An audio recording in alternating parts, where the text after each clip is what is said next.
Good morning, friends. Today we are going to think about the next part of this unit, that is English for competitive examinations.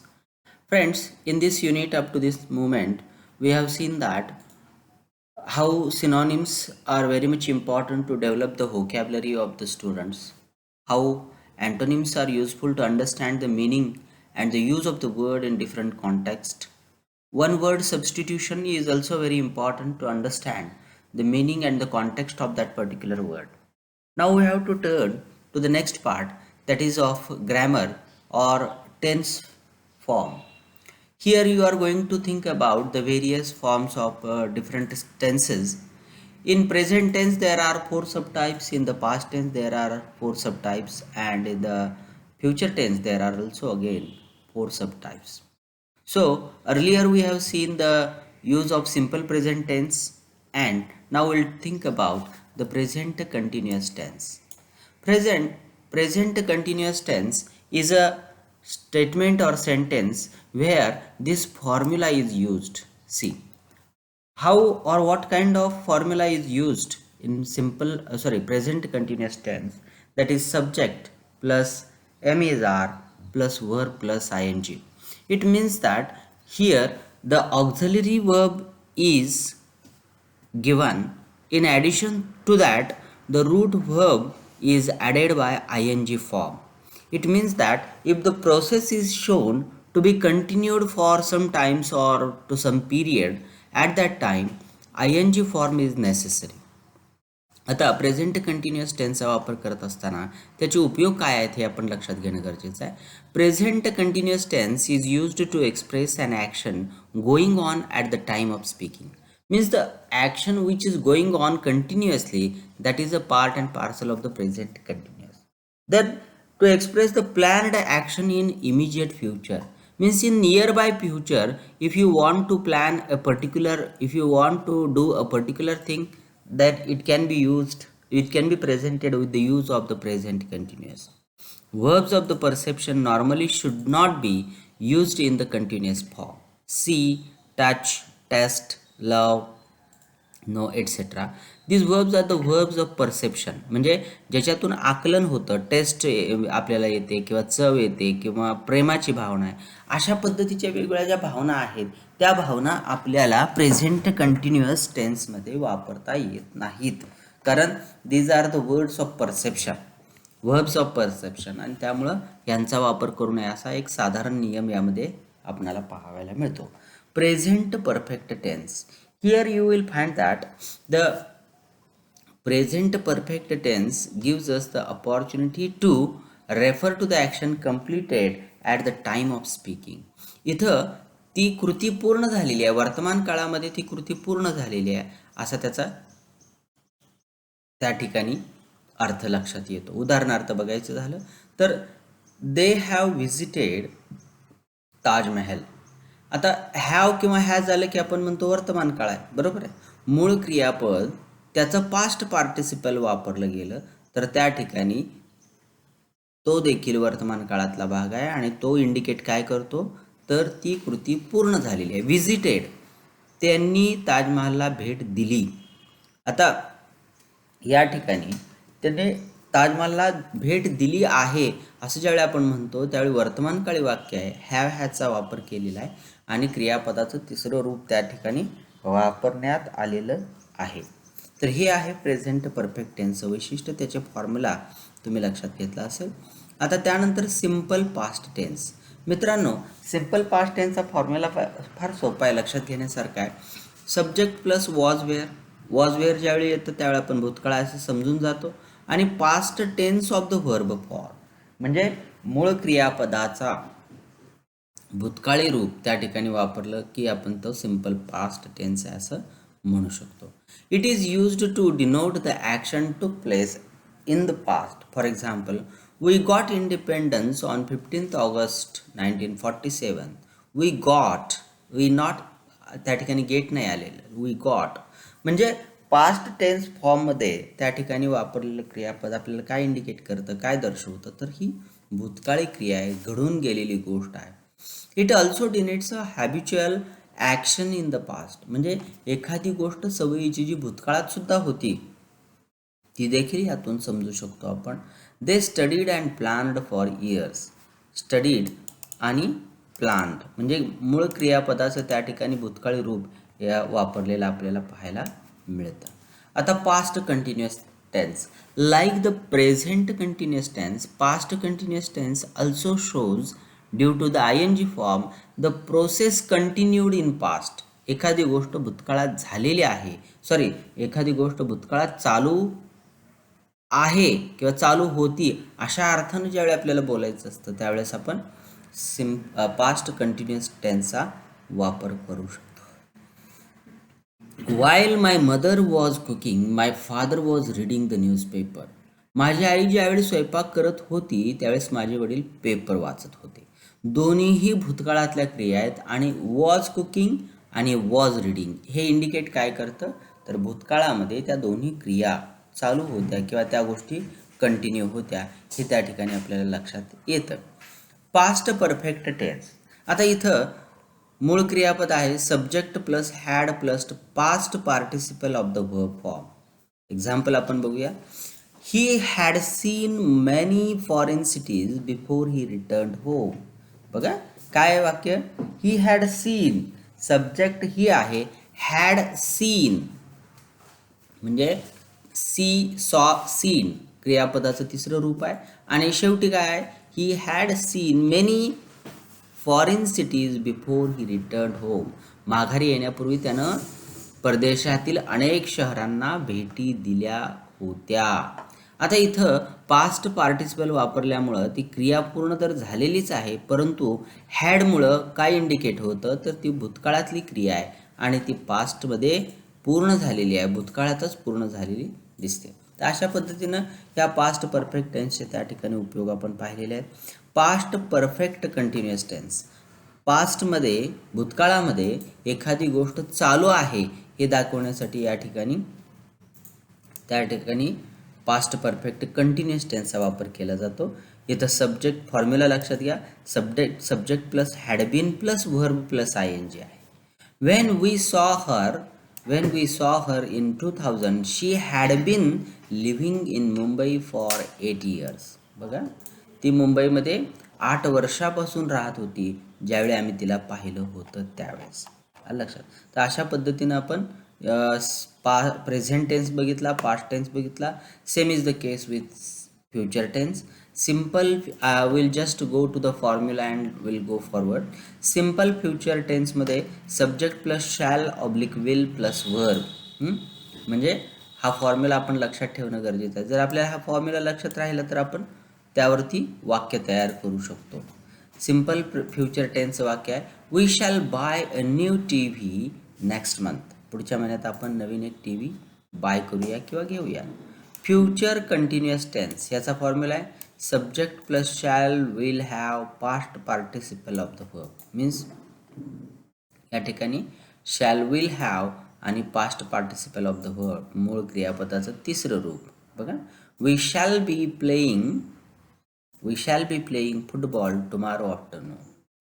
भविष्यातली क्रिया ती पूर्ण करण्याच्या दृष्टिकोनातून, continuously करण्याच्या दृष्टिकोनातून, उद्याची हॅबिट दाखवण्याच्या दृष्टिकोनातून, कंटिन्युअस दाखवण्याच्या दृष्टिकोनातून त्या ठिकाणी मूळ क्रियापदाला ING प्रत्यय लागलेला दिसतो. Future perfect tense. Subject plus shall will plus have plus past participle of the verb is the formula of the future perfect tense, and its example is he will have reached home before the rain sets in. पाऊस सुरू होण्यापूर्वीच तो घरी आलेला असेल. So this is a future perfect tense. Then future perfect continuous. Subject plus shall will plus have plus been plus verb and ING. So this is the formula of future perfect continuous tense. There are few conditional tenses also. You will find that if clause is, if it comes, then it comes under the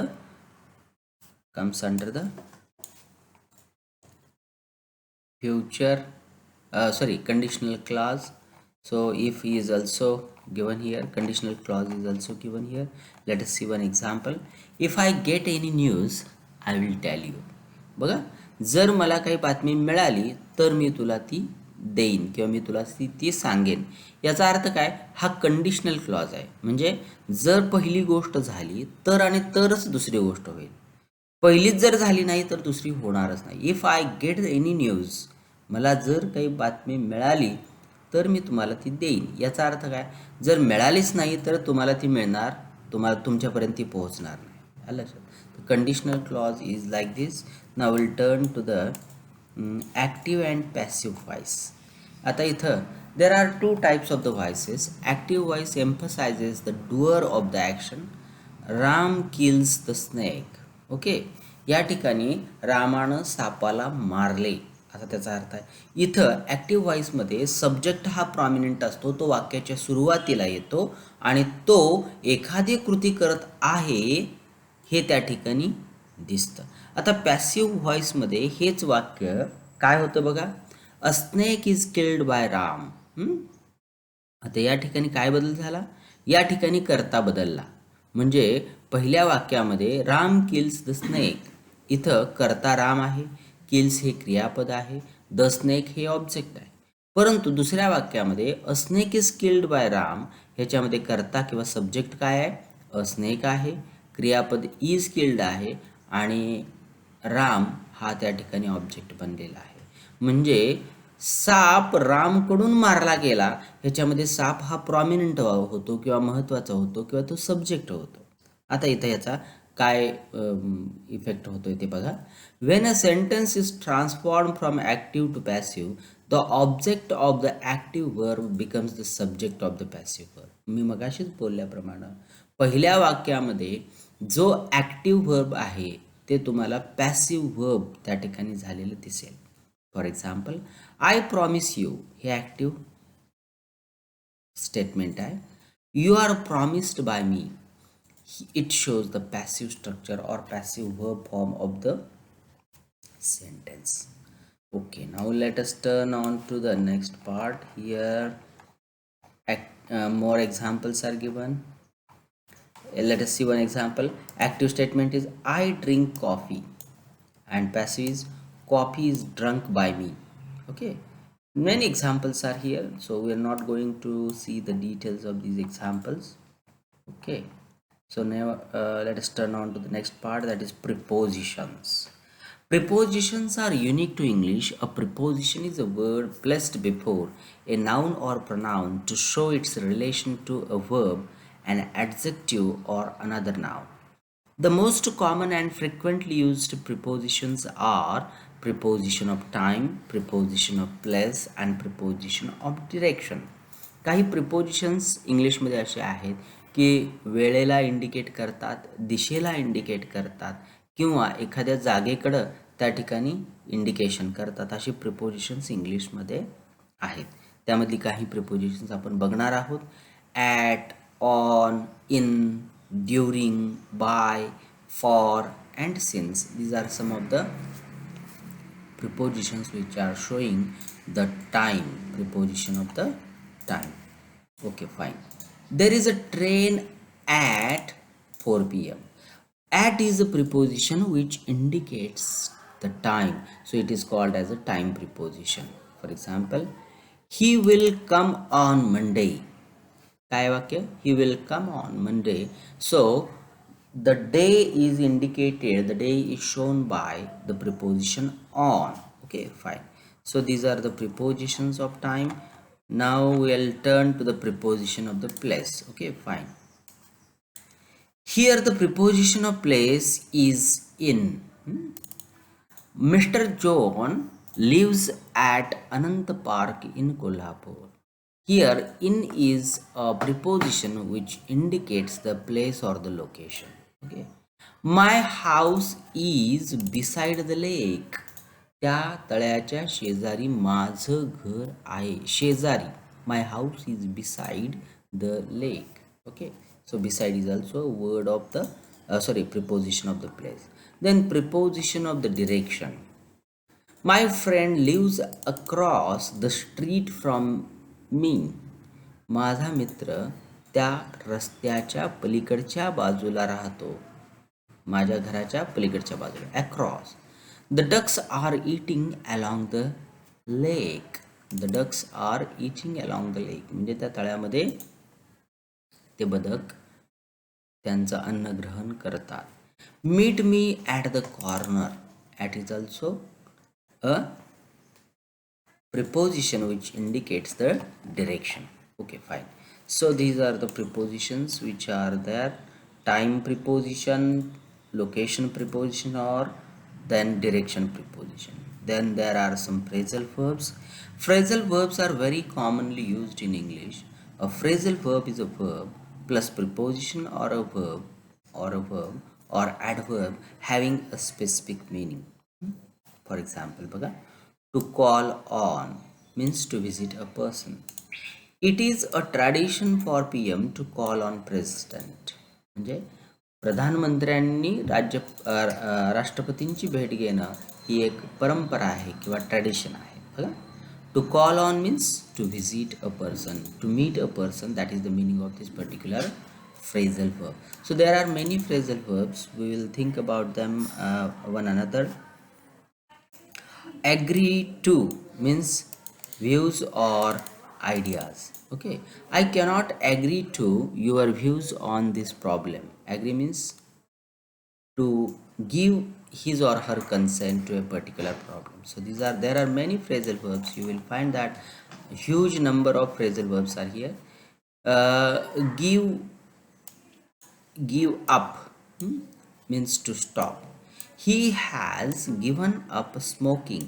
त्यानं smoking सोडून दिलेलं आहे. To give up म्हणजे त्याग करणे किंवा सोडून देणे. So these are the phrasal verbs which are here given. So friends, will stop here because I think we have seen the prepositions of time, place and direction. Then we have seen the some part and parcel of the tense form, and then we have seen the prepositions. Okay, so today we'll stop and continue. We'll continue in the next lecture. Thank you so much.